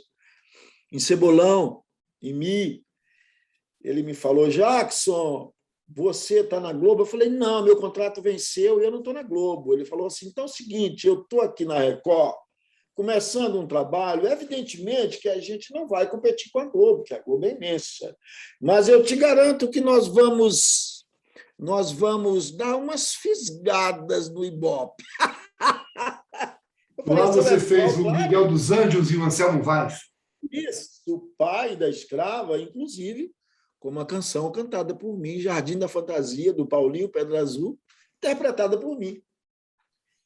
Na versão original foi o Átila Iório que fez, né? Átila Iório, meu irmão, que eu conheci depois, o Átila maravilhoso, maravilhoso, ficamos irmãos. E o Átila tinha uma mágoa dentro dele, porque ele, maravilhosamente, Vidas Secas, que ele fez, mas quando o filme foi a Cannes, escolheram para levar, ao invés dele, escolheram a cachorrinha, a tubarão não, a baleia, a cachorrinha, porque eles ficaram tão encantados. Pô, Jackson, imagine, eu fiz o filme, aí levaram a cachorrinha, a baleia, para representar o filme, e eu não tive a oportunidade de ir. Eu dava um abraço dele e falava: Átila, você é maior do que isso, me dá um abraço. Átila Iório. Então, foi maravilhoso porque as pessoas não acreditavam que nós estávamos fazendo Escravizaura na Record. Eles falavam: seu Jackson, o senhor está fazendo novela na Globo? Eu falava: não, é na Record. Eu falava: não. Realmente, o seu Erval... Já bem doentinho o Erval estava, né? Já estava bem doentinho, mas mesmo doentinho, aquele homem sabia onde colocar uma câmera, sabia como dirigir. Eram 25 cenas por dia, era uma coisa extraordinária. Que gênio! Que gênio! E nos aproximamos muito. Ficamos amigos, até não falar chega. Eu dei uma viola de presente para ele. Ele, nas suas horas vagas, ficava dedilhando a violinha, já magrinha, já bem doentinha. Era linda a nossa relação. Sabe o que eu quero saber de você, já que você falou no Grande Otelo, assim, com uma grande reverência, né? Você já percebeu que num novo ator, que hoje você pode ser um pouco do que o Grande Otelo foi para você? Você sabe que eu nunca esperava isso, mas já tem acontecido coisas assim, de eu estar caminhando na rua e, de repente, de habitar também o coração e o imaginário brasileiro. Algumas pessoas chegam perto de mim e dizem assim, seu Jackson... Aliás, veio um diretor novo agora para a Globo, que nós viramos muito amigos, Rogério Sagui, que ele veio aqui em casa porque... Quem? Desculpa, eu não ouvi. Rogério Sagui. Ah, tá. Novo diretor da novela das 6. Ele é baiano. E ele falou, olha, eu estou emocionado de te conhecer, porque na casa da minha mãe tem um retrato do Damião e o disco de vinil está quase como se estivesse no oratório. Então, tem muito dessas histórias por aí. Eu acho que 30 anos depois, a sensação que eu tive em me encontrar com Otelo, e isso com muita humildade, para não contrabalancear muito a importância do Otelo que ele tem, mas dentro de uma outra realidade bem próxima, mas não tão grande quanto a realidade da minha presença junto com o Otelo, eu tenho experimentado sensações assim, com pessoas da nova geração, com pais, com avós, né? De pedir para mandar recado para a mãezinha. Eu tenho sentido que esses 30 anos de televisão valeram a pena exatamente pela minha honestidade, pela minha cara brasileira, e isso, de fato, sendo encarado com muito orgulho, com muito amor. Essa condição minha de ator essencialmente brasileiro tem me dado frutos maravilhosos, assim, de respeito com as pessoas, que me deixa muito honrado, muito feliz. E muito esses prêmios que se recebem nesse sentido são tão ou mais importantes do que os prêmios de verdade. Você não acha, Jackson? Os prêmios, assim, partindo das pessoas, eu acho que eles são muito mais importantes, porque os outros, é claro que eu os respeito também, eu os tenho muito guardado no coração, porque eles foram por pessoas que conhecem, né? Enfim, mas eu acho que quando parte da população, quando a coisa é popular, eu acho que o grande prêmio do popular ele é mais importante do que o grande prêmio do E você tem prêmios no cinema, no teatro e na televisão, né? Isso é muito. Diz uma coisa para mim. Comédia, você já fez comédia? Já. Cinema, comédia. Você gosta de fazer comédia? Adoro. Eu sou um moleque brincalhão, rapaz. O moleque da roça é um moleque brincalhão. A gente botava apelido em todo mundo, a gente mexia com todo mundo. A minha mãe dizia que menino encapetado. O moleque da roça é um moleque arisco, é malino, é Peralta. E desses 30 anos, você já chegou a trabalhar com Renato Aragão, com Chico Anísio, com alguma dessas feras, sendo escada? Você já foi escada? Com Chico Anísio, sim. É difícil ser escada? É maravilhoso ser escada de gênio. Todo gênio precisa de uma escada. Eu fui escada do seu Chico com muita honra. Não tem como. O seu Chico é o seguinte, você já chega perdendo. Não tem como você querer fazer uma cena e querer engolir seu Chico, é impossível. E eu sou muito amigo do sobrinho dele, Marquinhos Palmeira. Digo amigo assim, irmão, né? Irmão. O cara virou irmão. Então, o seu Chico sabia disso. Nós fizemos Sim a Moça juntos. Sim. Então, eu tinha o privilégio, seu Chico tinha um camarim todo especial para ele, merecido. Ele mandava a secretária dele me chamar. Aí ela chegava perto de mim e falava, olha, o Chico mandou te chamar, ele quer conversar com você. Ele sempre levava uns biscoitinhos, ele falava, você é mineiro, você gosta de tudo isso? Aqui esse pãozinho de queijo para você. É o seguinte, senta aí para a gente conversar. E nós passávamos horas, seu Chico contando coisas maravilhosas, e eu só calado, escutando e aprendendo e rezando. Eu sempre convido a uma reflexão quando falo de comédia, Jackson. Todo mundo sabe que fazer rir é muito mais difícil do que fazer chorar, pelo menos é uma... Claro, claro. Por que a crítica, de uma maneira geral, vê a comédia como gênero menor? Eu gostaria que isso um dia mudasse. Eu acho que a crítica vê como uma coisa menor, porque, geralmente, a comédia ela é uma coisa que acontece fora, né? Eu costumo dizer que o comediante, às vezes, é um pouco pipoca, é tudo para fora, é tudo muito assim. Não, você já viu que entrou naquela... Mas, quando você traz a comédia para dentro e você faz essa comédia de forma séria, se eu for fazer por exemplo, a história de um palhaço que, ao mesmo tempo, ele tem problema com o alcoolismo, um palhaço que tem problemas com o pai, que tem problemas com a família, mas ele continua fazendo graça. De vez em quando ele escapa uma graça, mas ele tem sentimento. Eu acho que quando a comédia você consegue colocá-la num contexto também dramático, ela fica muito mais forte. Por isso que alguns filmes que entram nessa escala de comédia, que eles chamam de tragicômico, a crítica tem mais um certo respeito, porque essa comédia para fora, muito gritada, muito expressada, muito caricatural, ela faz rir, mas não faz pensar. Você falou do gênio. Isso com todo respeito, viu? Ao gênero. Com todo respeito. O gênero também. Você falou de um gênio que era o Chico Anísio, do humor. E eu quero Veja bem os personagens do Chico, né? É tudo introjetado. Sim, mas eu quero lembrar de outro gênio, na minha opinião, que era o Ronaldo Golias, que fazia outro tipo de humor, né? Esse é gênio. Então, esse tipo de humor é maravilhoso. Falando nesses gênios, você já trabalhou, conheceu o Moacir Franco? Eu falei por telefone com o Moacir Franco. Esse é gênio também, né? Esse cara é imenso. Eu falei com o Moacir, eu sei que ele gosta do meu trabalho, eu sou apaixonado com o trabalho dele. Fizemos o Palhaço, do Selton Mello, filme lindo. Ele faz uma participação genial no filme, mas não nos cruzamos nas gravações. Mas eu sou fã, não é só do Moacir comediante, do Moacir ator, eu sou fã do cantor, do autor, do cara genial, do cara bem-humorado, do cara que não fica velho, aquele filho da puta. Quanto mais o tempo passa, ele coloca um óculos vermelho, ele parece uma criança. O Moacir é um caso a ser estudado, não só pela ciência, porque ele não envelhece, porque ele não perde a vitalidade, mas é um caso a ser estudado também pela oficina dos talentos, porque aquele homem é imenso. É extraordinário, né?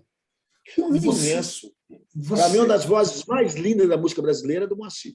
E dizem que ele é excelente pessoa também, não tem quem não goste dele, né? Ele me atendeu no telefone, é um crime eu não ter encontrado com o Moacir para dar um abraço, é um crime que o tempo está fazendo comigo. Você respeita texto ou você gosta de pôr caco? Eu sou danado para colocar caco. Já paguei alguns preços, hein? Alguns autores me puxou a orelha, o seu próprio Benedito me puxou a orelha, mas eu sou danado.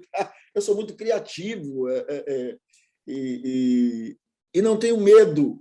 Quer dizer, quando eu tenho segurança do personagem. E quando você tem segurança do personagem, você se sente meio que proprietário dele, né? Você se sente meio que coautor também e no direito de aumentar algumas coisinhas.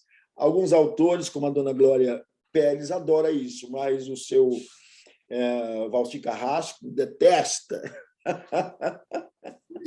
Mas eu sou muito atrevido. Se fizer a cena 10 vezes ela vai sair diferente. E quando você está com um ator que coloca caco, você vai na dele também? Mas eu estou em casa. Vou. A gente está acabando, mas tem algumas coisinhas que eu quero te perguntar. A gente sabe, por exemplo, que no cinema e na TV, a edição são coisas importantes. Qual é a sensação de repente, você fazer uma cena muito bem feita e na hora que você vai ver, ela está... É importante, e acontece muito. Você faz uma cena muito bem feita e aí você vai ver ela está cortada, retalhada, ou às vezes excluída. Qual é a sensação que dá? Eu vou dizer para você, com muita humildade, mas com muito orgulho, que eu nunca tive uma cena excluída ou cortada. Porque quando eu vou fazer essa cena, eu vou tão inteiro, tão intenso, tão apaixonado, seja ela um bom dia, uma boa tarde, ou 5 páginas de texto, que eu me entrego de tal forma que eu acho que quando chega lá no editor, quando o diretor está editando junto com o editor, eles vão achar um crime cortar alguma coisa daquela cena. Porque sempre nas cenas deve ficar algo subjetivo, sabe? Um silêncio, um olhar. Então, a gente, com o tempo, também vai pegando esse jogo de cintura, de saber como começar uma cena, como terminar, a maneira de respirar, já para se defender da tesoura.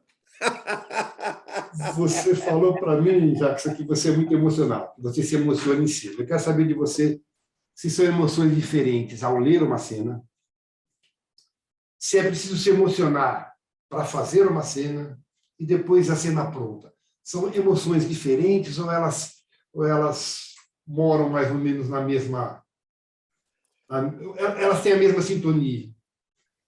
Na cena que eu faço em Mais Forte que o Mundo,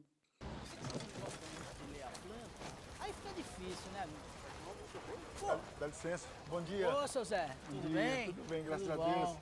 Esse é o meu filho José. Tudo bem? Tomou café, seu Zé? Tomei café.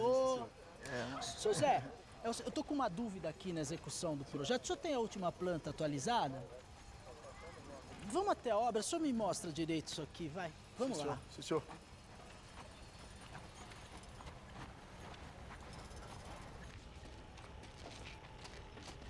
Mas então, o negócio é aqui, ó. Me explica que piroca é essa aqui. É um bando de mictório. Eu sei que é um monte de mictório. Tô falando se tem alguma coisa diferente aqui. São os mictórios que vocês pediram para instalar. Estão todos aí instalados. Eu tô falando desses dois aqui, mais especificamente. Você bebeu, né, Zé? Não, senhor. Você tá mamado. Não. Quando vocês instalaram essa porra aqui? Sexta-feira. Então na sexta-feira você bebeu. Eu vou ser muito sincero pro senhor, eu não costumo misturar bebida com serviço. Ô, Kleber, vem cá. Faz favor. Ô, Adilson, vem aqui você também. Vem aqui, isso. Finge que mija aqui. E aí? Dá? Dá? Seu Zé, vem aqui, me acompanha aqui no escritorinho, vem. que é o pai dizendo para o filho que ele tem que bater até que seu oponente canse, e quando seu oponente estiver cansado, ele tem que aproveitar para nocautear. Que o pai está morrendo na cama do hospital de um câncer terrível, e quando eu li, eu fiquei com a voz embargada. Todas as vezes que eu ensaiei, eu fiquei com a voz embargada, e quando eu gravei a cena, a emoção veio naturalmente. Mas isso não acontece sempre. Às vezes, você pega uma cena que você tem que se emocionar, mas, geralmente, a cena de emoção ela já vem escrita de uma maneira que você emociona ao ler. Isso também depende de cada ator. No meu caso, que sou extremamente emotivo já na própria vida, que sou extremamente sensível, eu me entrego completamente à cena e gosto muito, acredito muito nesse choro espontâneo, na emoção espontânea, porque quando ela nasce assim de forma espontânea e verdadeira, com certeza ela chega dessa forma também até as pessoas que a veem. Te emociona também ver o colega em cena? Muito. Eu acho que ladrão de cena tem que estar na cadeia. Eu não gosto muito quando o pessoal diz: nossa, fulano roubou a cena. Acho que tem que prender. Porque a cena é dividida. Eu troco. Cena é uma grande troca. O companheiro me manda a emoção. Nesse caso, por exemplo, dessa nossa entrevista, está sendo extremamente agradável. Eu não sei quanto tempo nós estamos aqui falando, exatamente porque você é um grande ator que está contracenando comigo o tempo inteiro, com perguntas extremamente inteligentes, com perguntas sensíveis, com perguntas que estão me tocando. Então, você está dividindo a bola comigo e já te agradeço por isso. Porque nossa, eu te agradeço, me emocionou agora. Nós estamos acabando, te prometendo quase 1h30 aqui, mas estamos acabando. Mas para mim tem 15 minutos. Para mim tem 15 minutos. Eu queria que você me falasse do bom, o que é o bom do fracasso e o que é o ruim do sucesso. O ruim do sucesso você já me deu uma pincelada, mas eu quero que você se aprofunda mais nisso. O bom do fracasso e o ruim do sucesso. O bom do fracasso, que você pode fracassar outra vez e fracassar melhor. Mas agora, do sucesso, eu não vejo muita vantagem. Eu não vejo muita vantagem no conforto. Eu não vejo muita vantagem nos aplausos. Aí, novamente, eu volto naquela afirmação que eu fiz do ego. Tudo que explode o ego é perigoso. Então, eu prefiro não falar do sucesso.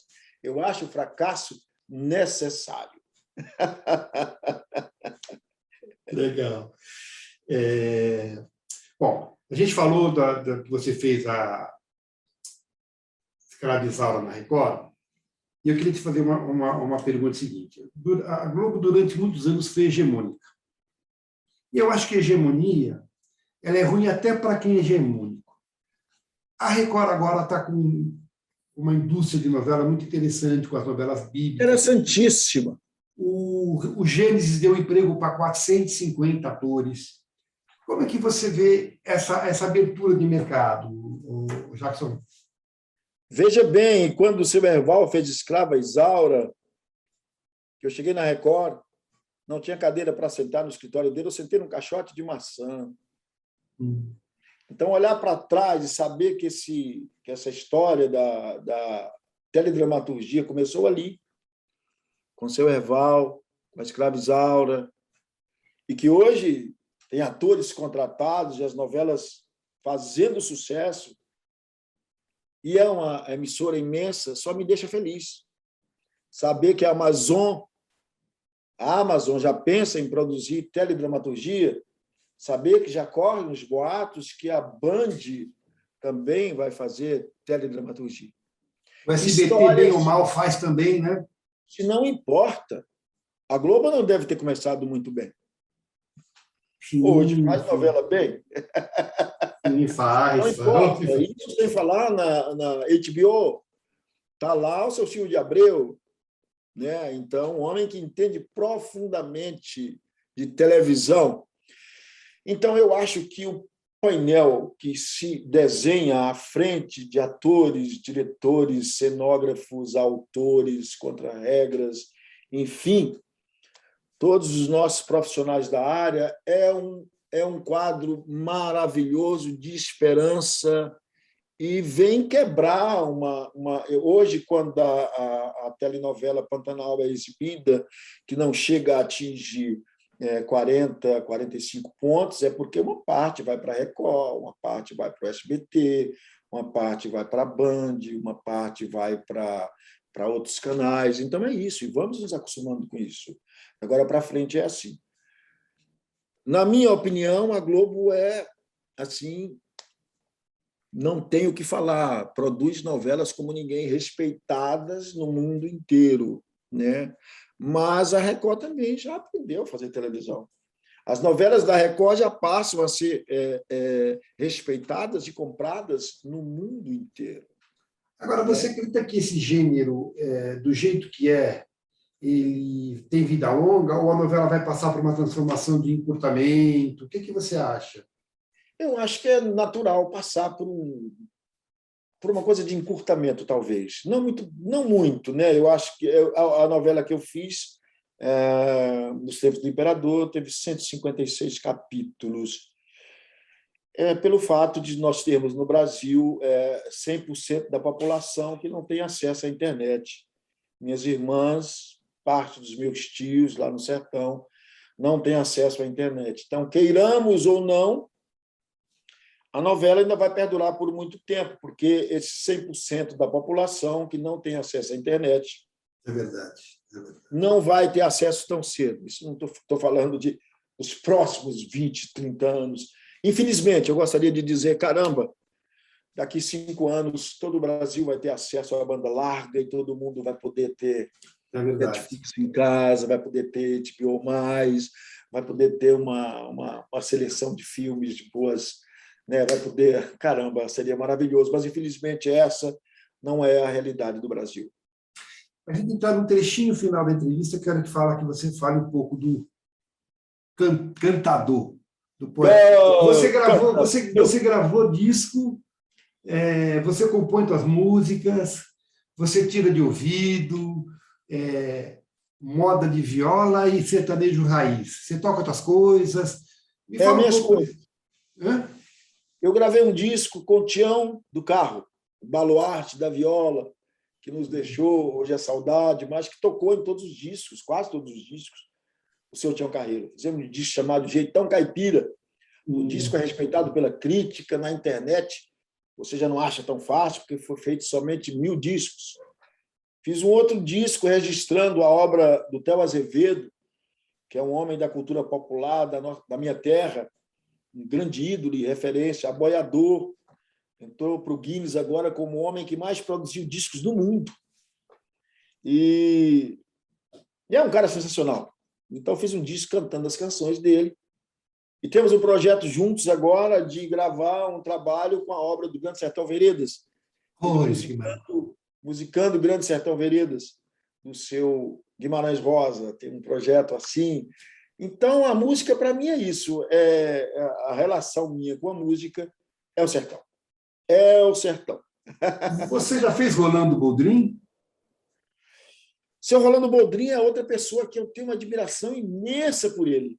Mas o homem é duro. Eu acho que pelo fato de eu fazer novela... A Dona Inesita, eu consegui conquistar o coração dela. Eu levei 5 anos, mas ela me recebeu e me batizou como caipira. O seu Boldrin, eu acho que vai levar mais uns anos para que ele abra o coração para mim. Deixa eu só te dar uma dica. Vai sem chapéu. O chapéu. É isso mesmo. Eu sei que eu não gosto de chapéu, todo mundo faz sem chapéu. Mas tem uma admiração enorme. Para mim, seu Boldrin é o Brasil do primeiro mundo. O trabalho que ele faz é maravilhoso, né? Seu Boldrin para mim, a imagem que eu tenho assim, é de um país que deu certo, é de um país assim que é invejado por todo o resto do continente, sabe? É um Brasil perfeito. Maravilhoso o trabalho que ele faz. Eu sou fã do Boldrin. É o seu Brasil, então não tenho nem palavras para dizer seu Boldrin.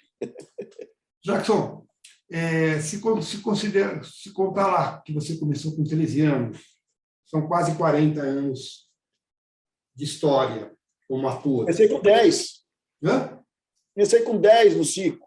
Então, são 50 anos, 50 e pouco 50 anos de carreira. Talvez entre teatro e cinema, que a gente falou muito pouco de cinema, mas é legal porque sempre deixo pergunta para chamar uma segunda vez. Talvez uma centena de personagens ou mais. Eu costumo perguntar o seguinte: o que esses 100 personagens juntos transformaram o homem Jackson Tunis? Se você seria uma pessoa diferente, fosse estudar, fosse ser engenheiro, fosse ser dentista, você seria uma pessoa diferente, você acha? Com toda certeza. Eu acho que eu não conseguiria fazer outra coisa que não fosse trabalhar com os meus personagens. Eu acho que eu seria, em primeiro lugar, um homem feliz, porque eu sou temente a Deus. E sempre que eu levanto pela manhã, eu digo, seja feita a tua vontade, não a minha. Então, se eu fosse hoje um engenheiro, se eu fosse um motorista de caminhão, que eu amo as estradas, o que eu fosse, eu seria um caboclo feliz, mas não tão realizado como o Jackson, que teve a oportunidade de fazer esse tantão de personagens, de levar um pouco de entretenimento, levar pelo menos alguns poucos minutos de descanso para um país tão desigual. Magia para um sonho, para um país que, para certas famílias, essa palavra não existe, né? Existe apenas o amanhã, e é sempre um amanhã com muito sol, muito calor, ou um amanhã com muita chuva. A chuva derruba as casas, o sol destrói a plantação. E essas duas condições negativas levam o quê? A fome e a miséria. Não tão diferentes, somos o país mais desigual do mundo. Então, poder exercer a arte, saber que em cada lugar que tem uma antena de TV, que a gente está levando um pouco de magia, eu gosto dessa palavra, de sonho e de esperança através do sonho, através da arte de interpretar, me deixa um homem muito feliz. Eu amei o Wagner Moura, quando ele foi entrevistado, agora que ele está fazendo um filme lá fora. Aí a menina disse: como é que você fica, como é que você se sente trabalhando aí com essas estrelas todas? Ele falou: me sinto muito feliz, porque eu estou fazendo filme para o Brasil. Melhor, eu estou fazendo filmes aqui fora para a minha Bahia.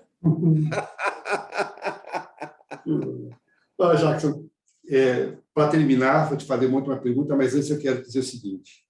Eu tinha uma impressão muito positiva de você, saiu com a impressão elevada ao cubo, teu carinho, a tua forma de enxergar a vida. Eu era seu fã. Sou mais ainda. Quero que você saiba que você ganhou um novo amigo e quero levar essa amizade de verdade, porque gostei demais da entrevista, gostei demais do contato com você. E eu queria te perguntar o seguinte: quem é Jackson Antunes? Rapaz, isso que a gente passa a vida inteira tentando nos conhecer e nunca temos a oportunidade de nos conhecer de fato. Aos 60 anos, eu digo com todo o carinho, com toda a sinceridade, que eu me conheço o suficiente para falar de mim. Eu acho que o jovem não tem condições. Eu acho que pelas coisas que eu passei na minha vida, que eu fui de 8 a 80, né? Da miséria a ter uma condição de vida melhor. E quando estava na miséria, eu não me detonei, né? Eu não perdi a minha identidade na miséria, eu não perdi a minha força na miséria.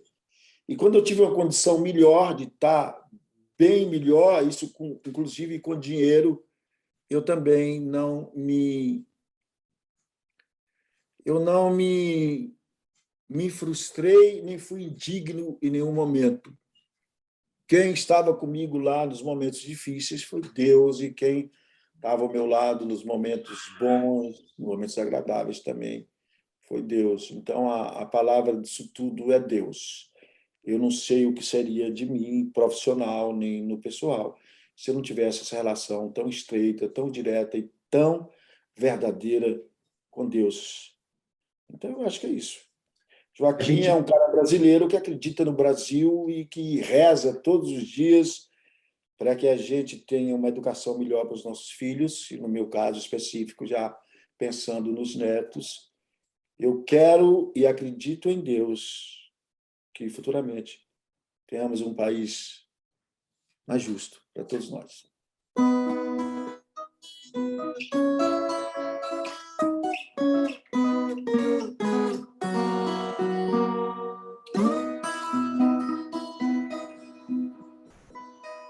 Passarinhos alvoroçados cantam cantigas no ar, tendo ele seu maestro afinado sabiá. No quintal o galo canta, o boi muge no curral, bate o sino na capela no pequeno arraial. E assim começa o dia neste miúdo lugar. O peão parte pro campo, pro roçado capinar. Caboclo forte danado, sabe de qual ABC, graças a Dona Maria, que sabe ler e escrever. Lugar de muitos desejos e cheiro de mato no ar, só existe saudade de quem partiu de lá. Na sombra de um arvoredo descansa seu coronel, na boca um cigarro de paia, do lado a filha mulher. Na boca um cigarro de paia, do lado a filha mulher. Ei, lugarejo, ei, lugar de meus desejos. Ei, lugarejo, lugar de meus desejos.